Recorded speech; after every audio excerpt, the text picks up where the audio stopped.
एक बहुत ही शानदार वायरल ट्रिक हम आपके लिए लेकर आए कि 6 पर पावर 13 हो और अगर हमें भाग 5 से करना हो, यानी 6 पर पावर 13 भागे 5 करना हो, तो भाग करने पर शेषफल क्या होगा? देखिए एक ट्रिक याद रखिएगा कि अगर 6 पर पावर 13 हो और आप भाग वैसी संख्या से दे रहे हैं जो इससे 1 कम हो, है ना? 6 से कम 1 हो, कम हो, तो वैसे कंडीशन में अगर शेषफल पूछे, तो आप अपना उत्तर दे दीजिएगा कि सर शेषफल 1 होगा। हर बार, ज़रूरी नहीं 6, अगर 10 पर पावर 25 भागे 9 करें, आंसर 1। मतलब अगर इससे ये वाला 1 कम हो, तो आंसर 1 होगा। लेकिन अगर मान लीजिए कि 6 पर पावर 13 ही रहता है और भाग करना होता है 1 अधिक से, आई मीन 1 कम नहीं, 1 साथ 1 से अधिक से भाग करना हो और आपसे पूछे कि शेषफल क्या होगा, तो ऐसे कंडीशन में याद रखिएगा कि अगर जिससे भाग देना है वो 1 अधिक हो इससे, आधार से, तो ऐसे कंडीशन में शेषफल आपका वही होगा जिसमें आप भाग दे रहे हैं। तो हम 6 पर पावर 13 में भाग दे रहे हैं, तो हमारा जो शेषफल आएगा वो शेषफल आएगा जो वो 6 होगा। अच्छा लगा तो वीडियो लाइक और शेयर, ठीक है? लेकर आए 1 गुने 2 गुने 3 गुने 4 डॉट डॉट डॉट डॉट 500 तक गुना करें तो उनके गुणनफल के अंत में नंबर ऑफ जीरो, शून्यों की संख्या कितनी होगी? बहुत ही वायरल ट्रिक है। रूल कहता है कि भाई 1 से 500 तक गुना करना है तो आप 500 में डिवाइड दे दो, 5 से भाग दे दो। बहुत ही ईजी रूल है। कितने बार में लगेगा? 100 बार में। फिर जो क्या 100 में 5 से दे सकते हैं? बिल्कुल। तो तब तक देते रहिए जब से 5 से भाग देना बंद ना हो जाए। 20 बार में, क्या 20 में भी दे सकते हैं? बिल्कुल दे सकते हैं। 20 भागे 5 कितने बार में? 4। अब दे सकते हैं? नहीं सर 5 से छोटा हो गया तो कैसे दीजिएगा? और इन तीनों को आपस में जोड़ दीजिए तो 120 और 4 नंबर ऑफ जीरो गुना करके देख लेना 1 से 500 तक। लास्ट में 124 जीरो आएगा जो आपके कैलकुलेटर में भी पॉसिबल नहीं है, ठीक है? तो ये रामबाण ट्रिक है। लाइक और शेयर हमें पता है कि आप बिल्कुल करेंगे अगर वीडियो अच्छा लगा। और मान लीजिए कि आप किसी परीक्षा में बैठे और इस तरह का क्वेश्चन आ जाए 63 प्लस 36 का स्क्वायर प्लस 63 माइनस 36 का स्क्वायर बटे 63 का स्क्वायर प्लस 36 का स्क्वायर। देखिए ये देखने में डरावना लग रहा है, बहुत ही सिंपल सवाल है। ए प्लस बी का होल स्क्वायर ए माइनस बी का होल स्क्वायर बटे ए स्क्वायर प्लस बी स्क्वायर। ध्यान से देखिए, ए प्लस बी का होल स्क्वायर प्लस ए माइनस बी का होल स्क्वायर बटे ए स्क्वायर माइनस बी स्क्वायर। जब इस कंडीशन में कोई क्वेश्चन हो कि ए प्लस बी का होल स्क्वायर, चाहे 63 हो कुछ भी हो, 63 को ए मान लिए 36 को बी मान लिए, तो इस कंडीशन में हो कि ए प्लस बी का होल स्क्वायर प्लस ए माइनस बी का होल स्क्वायर बटे ए स्क्वायर प्लस बी स्क्वायर हो, तो इस प्रश्न का उत्तर जो होता है वो 2 होता है। आंसर सॉल्व करके आप देख लीजिएगा, 2 आंसर आएगा, ठीक है? ए प्लस बी का होल स्क्वायर प्लस ए माइनस बी का होल स्क्वायर बटे ए स्क्वायर प्लस बी स्क्वायर बराबर उत्तर क्या हो जाएगा? 2 इज द राइट आंसर। एकदम डायरेक्ट आंसर मारिएगा, गलती बिल्कुल नहीं होगा। मान लीजिए अगर आपको रूट 47 का मान ज्ञात करना है, अगर आप मैथ बना रहे हैं और मैथ के बीच में रूट 47 की वैल्यू पूछे तो असंभव है रट पाना, इसलिए इसका मान आपको ज्ञात करने के लिए सिखाएंगे। 47 के आसपास उस संख्या को चूज करिए जिसका आप वर्गमूल निकाल सकते हैं। ऑब्वियसली सर हम 49 का निकाल सकते हैं, तो आप बताइए 47 जो है वो 49 से कितना कम है? 2 कम है, तो यहाँ -2 कर दीजिए। जितना कम रहेगा उतना प्लस रहता है तो प्लस। 49 का वर्गमूल 7 होता है, 7 माइनस 2। और याद करिएगा कि यहाँ जितना लिखेंगे इसके जस्ट डबल से, मतलब दुगने से यहाँ भाग देंगे, तो 7 का दुगना होता है 14। हालांकि ये 7 बार में घट गया, तो 7 7 49 में से 1 गया, भिन्न का जोड़ घटाव आता है। 48 बटे 7 को लिखेंगे तो 7 छक 42, 6 बार में, ठीक है ना? 6 जीरो तो 7 8 56, बहुत ही सिंपल है। 7 छक 42, 6 जीरो 7 8 56, 7 पचे 35, 7 7 49, लगभग में 6.857 होगा, ठीक है? उम्मीद है आज हम आपको 3 अंक का गुना सिखाने वाले हैं, वो भी बिना पेन उठाए। एकदम डायरेक्ट उत्तर करने कैसे करना है, ये है ट्रिक। और इस ट्रिक को अप्लाई कैसे करेंगे? आपको चलना इधर से ट्रिक के अकॉर्डिंग। पहले करें ये वाला, यानी इन दोनों को अप एंड डाउन। एक बात और याद रखिएगा, 1 टाइम 1 डिजिट, मतलब एक बार में आप एक ही अंक को लिख सकते हैं, 2 अंक नहीं लिख सकते। तो फर्स्ट स्टेप ये हो गया, और ये फर्स्ट स्टेप करें इन दोनों को गुना करिए, 3 एक कम 3, ठीक है? ये सेकंड स्टेप कह रहा है कि सर ऐसे तिरछा तिरछी गुना करिए और बीच में किस चीज का साइन है? प्लस का साइन है, यानी जोड़िए। तो 4 एक कम 4, 3 दूनी 6, ठीक है? 3 दूनी 6, 4 एकम 4, 6 4 10 के 0, अभी हाथ में रहा 1, क्योंकि 1 टाइम 1 डिजिट लिखना है। ये थर्ड स्टेप कह रहा है sir up and down, first and last up and down, सबको जोड़ना है। 2 एक कम 2, 3 तिया 9, 9 2 11 पहले ही हो गया क्योंकि जोड़ देना है। 2 एक कम 2, 3 तिया 9, 9 2 11 और 4 दूनी 8, ठीक है? 11 8 19, और हाथ में 1 था, 19 1 20 के 0, अभी भी हाथ में 2 है। फोर्थ स्टेप कह रहा है कि सर इन दोनों को करिए ऐसे, 2 दूनी 4, 4 तिया 12, 2 दूनी 4, 4 तिया 12, ठीक है? 12 4 16, ठीक है? समझिए, 2 दूनी 4, 4 तिया 12, 12 4 16, और हाथ में 2 था, 16 2 18, अभी भी हाथ में 1 है, और 3 दूनी 6 और 6 और 1 7। इस तरह का स्क्वायर आपको ज्ञात करना है, वो भी बिना पेन उठाए, ट्रिक से। कैसे आप डायरेक्ट देखकर इस तरह के संख्याओं का आप वर्ग ज्ञात कर सकते हैं। आइए मैजिक से सीखते हैं। करना क्या है, सब जगह कॉमन दिख रहा है। कॉमन क्या है सर? सबके लास्ट में 5 है। आप क्या कर दो, 5 का स्क्वायर 25 कर दो, यहां भी 5 का स्क्वायर 25 कर दो, और यहां भी 5 का स्क्वायर 25 कर दो। करना क्या है कि सर हमने 5 का तो स्क्वायर कर ही दिया, अब ये साथ में कौन बच रहा है? सर साथ में बच रहा है 1, और 1 में टेबल में 1 के बाद कौन सा आता है? गिनती में, जिसको टेबल में हम बोलते हैं। सर 1 के बाद 2 आता है, अगली संख्या से उस संख्या को गुना कर दो, 2 एक कम 2। यहां 5 का स्क्वायर हमने ऑलरेडी 25 लिख दिया है, तो ये 2 बच रहा है। सर 2 में 2 के बाद टेबल में क्या आता है? गिनती में 3 आता है, 3 दूनी 6, यहां भी 5 का स्क्वायर 25 कर दिया, टेबल में ये 3 है, 3 के बाद टेबल में क्या आता है 4, 4 तिया 12। सर जी 5 का स्क्वायर 25 कर दीजिए, इस वाले को स्क्वायर कर दीजिए और ये इस वाले को अगली आने वाली संख्या से गुना, बगल वाली संख्या से नहीं, आने वाली संख्या, गिनती की संख्या। तो 5 के बाद 6 आता है, 6 5 30, ये 5 का स्क्वायर 25 कर दीजिए, हमने इसका स्क्वायर कर दीजिए, ये 7 है, 7 के बाद क्या आता है 8 आता है, 8 7 56। उम्मीद है कि 100% सीख पा रहे होंगे। देखो जब ऐसे वाले प्रश्न आए ना और आपसे एलसीएम और एचसीएफ पूछे, जब बटा के रूप में रहे, तो कुछ नहीं, अगर आपसे एलसीएम पूछे तो करना क्या है, ऊपर वालों का एलसीएम निकाल दो, 2 3 4 का एलसीएम होता है 12 और 3 और नीचे वाले का एचसीएफ निकाल दो। अगर आपको बटा के रूप में रहे और एलसीएम पूछे तो ऊपर वाले का एलसीएम यानी अंश का एलसीएम 2 3 4 का एलसीएम होता है 12 और हर का एचसीएफ 3 4 6 का एचसीएफ यानी मासा, एचसीएफ यानी मासा होता है 1, क्योंकि दो संख्याओं के बीच अंतर 1 हो तो मासा 1 होगा, यानी एलसीएम ये हो गया। अगर आपसे पूछे एचसीएफ, हिंदी में इसको कहते हैं मासा, तो कुछ नहीं, ऊपर जो पूछे वो काम ऊपर वाले अंश के साथ, तो अंश का मासा निकालेंगे तो किन्हीं दो संख्या के बीच अंतर अगर 1 होता है तो मासा 1 होता है, तो 2 3 4 का मासा होगा 1 और लासा की बात करें तो 3 4 और 6 का लासा होता है 12, यानी ये हो गया उत्तर। सुपर मैजिक ट्रिक, बहुत ही शानदार वायरल ट्रिक लेकर आए हैं कि चिड़ियाघर में चूहे और कबूतर है, चूहों के 4 पैर, कबूतरों के 2 पैर। आपको भी पता है सिरों की कुल संख्या 90, पैरों की कुल संख्या 224। कबूतर पूछ रहा है जी, देखिए डायरेक्ट कबूतर का नहीं निकाल सकते, डायरेक्ट 4 पैर वाला का निकाल सकते हैं, यानी अगर चूहा का निकालना रहेगा तो L/2 माइनस एच, एल यानी लेग, एच यानी हेड। लेग कितना है भाई 224, तो 224 में 2 से भाग दीजिए और 90 हेड है तो घटा दीजिए, 112, 112 में 90 गया, 22 को मिल गया भाई चूहा। लेकिन सवाल है कि सर चूहा नहीं पूछ रहा है, ट्रिक होता है L/2 माइनस एच, एल यानी लेग, एच यानी हेड, इससे निकलेगा तो जब भी निकलेगा 4 पैर वालों को निकलेगा, तो हमें सर चूहा नहीं चाहिए, हमें चाहिए था कबूतर। सिंपल सी बात है भाई, पैर 2 हो 3 हो या 4 हो, सिर तो एक ही होगा, तो 90 सिर यानी 90 जानवर, और 90 जानवर में आपने 22 चूहा निकाल डाला, तो सिंपल सी बात है कबूतरों की संख्या 68 होगी, जो आपके पहले नंबर ऑप्शन में विराजमान है। वीडियो अच्छा लगा तो लाइक और शेयर। तो अभी हम बताने वाले हैं दशमलव वाला गुना, वो भी बिना पेन पेपर उठाए हवा में उत्तर। पहले क्या है 15 गुने 0.3 है, पहले 15 गुने 3 कर दीजिए 45। और अब बताइए पॉइंट के बाद कितना अंक है, सर पॉइंट के बाद 1 अंक है, तो आप पॉइंट के बाद 1 अंक लगा दीजिए। यहाँ देखिए 18 चक 72, तो आप लिख दीजिए 72 और पॉइंट के बाद कितना अंक है 1 अंक, यानी पॉइंट के बाद 1 अंक होना चाहिए, तो पॉइंट यहाँ लगा दीजिए। 15 गुने 12 होता है 180, पॉइंट के बाद 2 अंक है, देखिए सिंपल सी बात है, 15 गुने 12 होता है 180, पॉइंट के बाद यहाँ देखिए 2 अंक है, तो इधर से पॉइंट के बाद 2 अंक लगा दीजिए, यानी पॉइंट यहाँ लगा दीजिए, ठीक है। 25 गुने 6 होता है 25 छक्का 150 और पॉइंट के बाद कितने अंक है 1 अंक, यानी 1 अंक के बाद पॉइंट लगा दीजिए, यानी 15 आंसर होगा। 35 गुने 4 होता है 35 दूनी 70, 70 140 और 140 में पॉइंट के बाद 1 अंक है, तो यहाँ पर आप पॉइंट लगा दीजिए। ऐसे प्रश्न में बच्चे बहुत कंफ्यूज होते हैं।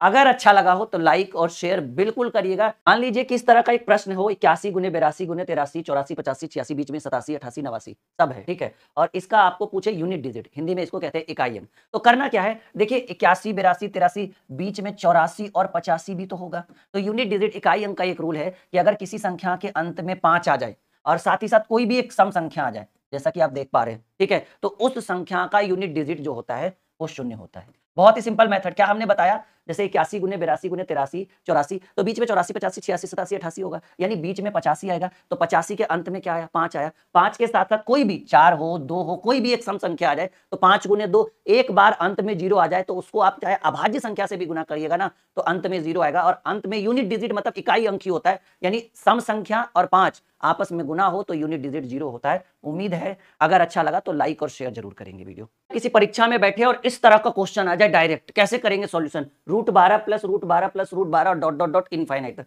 ये इनफाइनाइट तक होना अनिवार्य है, तो आप क्या करिएगा कि 12 को ऐसे 2 पार्ट में डिवाइड करिए कि गुना करके 12 ही आ जाए और उन दोनों संख्याओं के बीच अंतर 1 का हो, यानी 12 को ऐसी 2 संख्या के बीच गुना करिए कि गुना करके तो 12 ही आए लेकिन दोनों संख्या के बीच अंतर 1 हो, तो यहां पर लिखेंगे 4 और 3, क्योंकि 6 और 2 भी मान सकते हैं लेकिन अंतर 1 का नहीं होगा, तो हमने लिया 4 और 3, 4 और 3 को गुना करेंगे तो 12 आएगा और दोनों के बीच का अंतर 1 है। अगर मान लीजिए कि यहां पर साइन पॉजिटिव है तो हम क्या करेंगे, बड़ी वाली संख्या यानी 4 को उत्तर मानेंगे, और अगर साइन निगेटिव होता तो छोटी संख्या, फिलहाल साइन पॉजिटिव है तो बड़ी वाली संख्या। अब मान लीजिए कि ऐसे रहता √6 plus √6 plus √6 dot dot dot infinite, तो हम क्या करते 6 में लेते 3 और 2, 3 दूनी 6 और बड़ी वाली संख्या यानी 3 उत्तर होता। उम्मीद है कि अच्छा लगा हो, वीडियो को शेयर करिएगा और लाइक करिएगा ताकि लोगों तक पहुंच पाए, ठीक है।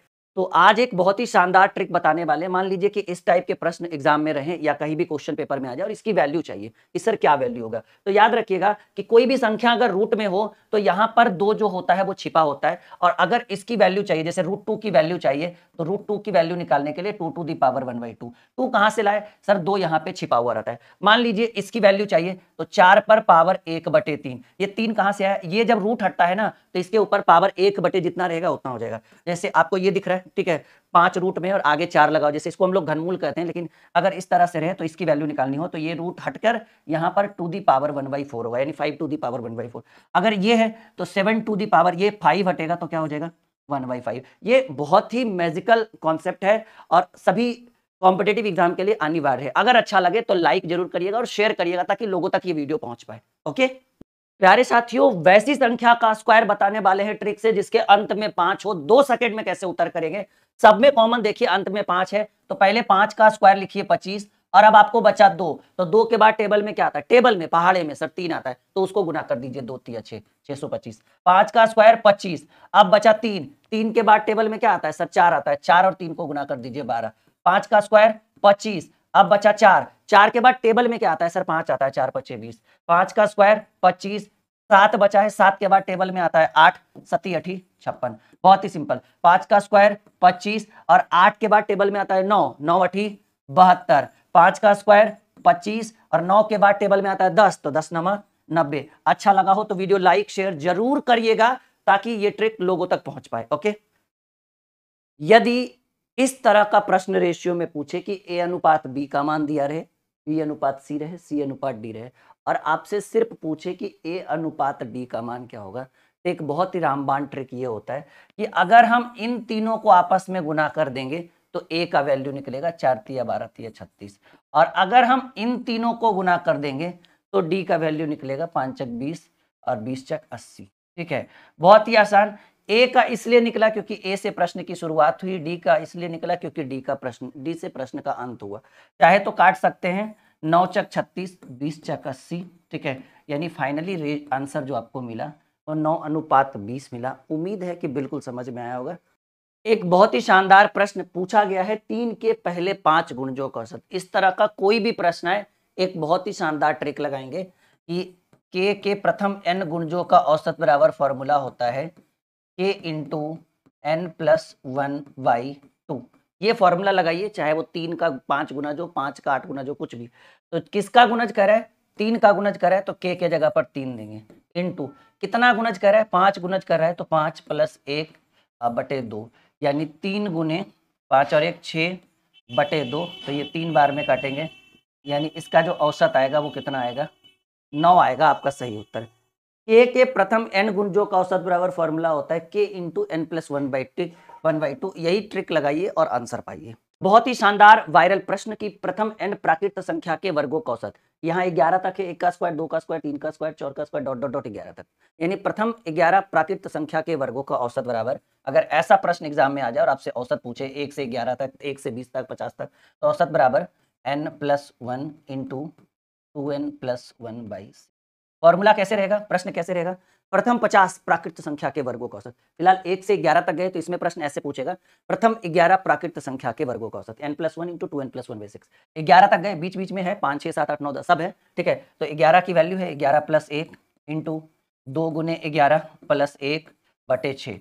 11 1 हो जाएगा 12 गुने 11 दूनी 22 और 1 23 बटे 6, तो 6 दूनी 12 2, 23 दूनी 46। उम्मीद है कि वीडियो अच्छा लगा हो, लाइक और शेयर बिल्कुल मत छोड़िएगा करने के लिए। ओके, बहुत ही शानदार वायरल प्रश्न की प्रथम n प्राकृत संख्या के वर्गों का औसत। यहाँ 11 तक है, 1 का स्क्वायर, 2 का स्क्वायर, 3 का स्क्वायर, 4 का स्क्वायर, डॉट डॉट डॉट 11 तक, यानी प्रथम 11 प्राकृत संख्या के वर्गों का औसत बराबर, अगर ऐसा प्रश्न एग्जाम में आ जाए और आपसे औसत पूछे 1 से 11 तक, 1 से 20 तक, 50 तक, तो औसत बराबर n plus 1 into 2n plus 1/6। Formula कैसे रहेगा, प्रश्न कैसे रहेगा, प्रथम 50 प्राकृत संख्या के वर्गों का औसत। फिलहाल 1 से 11 तक गए तो इसमें प्रश्न ऐसे पूछेगा, प्रथम 11 प्राकृत संख्या के वर्गों का औसत, n plus 1 into 2n plus 1/6। 11 तक गए, बीच बीच में है 5 6 7 8 9 10 सब है। ठीक है, तो 11 की वैल्यू है 11 प्लस 1 इंटू 2 गुने 11 प्लस 1 बटे 6। 11 1 हो जाएगा 12 गुने 11 दूनी 22 और 1 23 बटे 6, तो 6 दूनी 12 2, 23 दूनी 46। उम्मीद है कि वीडियो अच्छा लगा हो, लाइक और शेयर बिल्कुल मत छोड़िएगा करने के लिए। ओके। यदि 4 ऑप्शन दिया रहे और आपसे पूछे कि चारों में से कौन सा भिन्न सबसे बड़ा है तो कैसे करेंगे उत्तर? एक बहुत ही रामबाण ट्रिक है कि तिरछा तिरछे गुना करिए, 5 दूनी 10 और 3 तिया 9। तो सिंपल सी बात है, 10 बड़ा है तो 9 काटेंगे, फिर ये मिट जाएगा, इसकी कोई वैल्यू नहीं है। फिर 7 दूनी 14, मतलब इससे इसमें कंपेयर करेंगे, 7 दूनी 14, ठीक है, 7 दूनी 14 और 4 तिया 12। ऑब्वियसली 12 छोटा है तो इसको काट देंगे क्योंकि 14 बड़ा था। फिर इसको मिटा सकते हैं, फिर इससे इसमें कंपेयर करेंगे, 8 दूनी 16 और 3 पचे 15। ऑब्वियसली 15 छोटा है, 16 बड़ा है, तो हमें बड़ी संख्या चाहिए था, यानी फाइनली उत्तर हमें मिला 2/3। ये करेक्ट आंसर है। उम्मीद है कि अच्छा लगा हो तो वीडियो लाइक और शेयर जरूर करिएगा। ओके, मान लीजिए अगर आप किसी मैथ में आपको √7 का मान ज्ञात करना हो और आपको √7 की वैल्यू नहीं पता है तो क्या करेंगे? आप √7 के आसपास उस संख्या को पहले लेंगे जिसका आप पूरा पूरा वर्गमूल निकाल सकते हैं। मान लीजिए हमने ले डाला √9, ठीक है, यानी 9 का वर्गमूल हम निकाल सकते हैं। तो 9 में कितना घटाएंगे कि 7 आएगा? हालांकि ये पॉसिबल तो नहीं है, लेकिन हम 2 घटाएंगे तो 7 आएगा। और 9 का वर्गमूल होता है 3 - 2। और याद करिएगा कि यहाँ जो वैल्यू आएगा इसके जस्ट डबल से यहाँ भाग देंगे, जितना यहाँ आएगा इसके डबल से यहाँ भाग देंगे। तो यहाँ हम देंगे 6 सेवा, क्योंकि 3 का दुगना 6 होता है और ये 3 बार में कट गया, यानी 3 - 1/3 हो जाएगा। तो 3 तिया 9 में से 1 गया, 8/3 को लिखेंगे, 2.66 आप करके देख लीजिएगा, ठीक है। लगभग में इतना ही आंसर आएगा, ये आपका करेक्ट आंसर। गुना करने पर कितना जीरो आएगा अंत में, ठीक है। तो ऐसे कंडीशन में एक रूल होता है कि आपको 1 से कहाँ तक गुना करना है? 30 तक। तो आप क्या करिए, 30 डिवाइडेड बाई 5 कर दीजिए। Rule is rule. भाग देने के बाद आएगा 6 और अब आप देखिए कि 5 से हमने भाग दिया तो 6 आया। क्या इस 6 में फिर से 5 से भाग दे सकते हैं? कहेंगे जी सर 6 5 से ज़्यादा है। तो 6 में 5 से फिर डिवाइड करिए, 5 एकम 5, एक ही बार में, रिमाइंडर नहीं, कितने बार में लगा? तो एक बार में। या 1 में फिर से 5 से भाग दे सकते हैं? नहीं, 5 से कम है 1, ठीक है। तो अगर जब तक भाग दीजिएगा तब तक, मतलब जब तक भाग दे पाए तब तक देना है, फिर इन दोनों को आपस में जोड़ देना है, ठीक है। कितना शून्य होगा जी? 7 शून्य होगा, यानी नंबर ऑफ जीरो जो होगा वो कितना होगा? 7 होगा। जैसे मान लीजिए अगर 40 तक बोलता तो 40 भागे 5 करते 8, फिर 8 भागे 5 करेंगे तो एक ही बार में ना, क्योंकि 5 दूनी 10, और इन दोनों को जोड़ देंगे तो अगर 40 में बात करता तो नंबर ऑफ जीरो 8 1 9 करके देख लीजिए।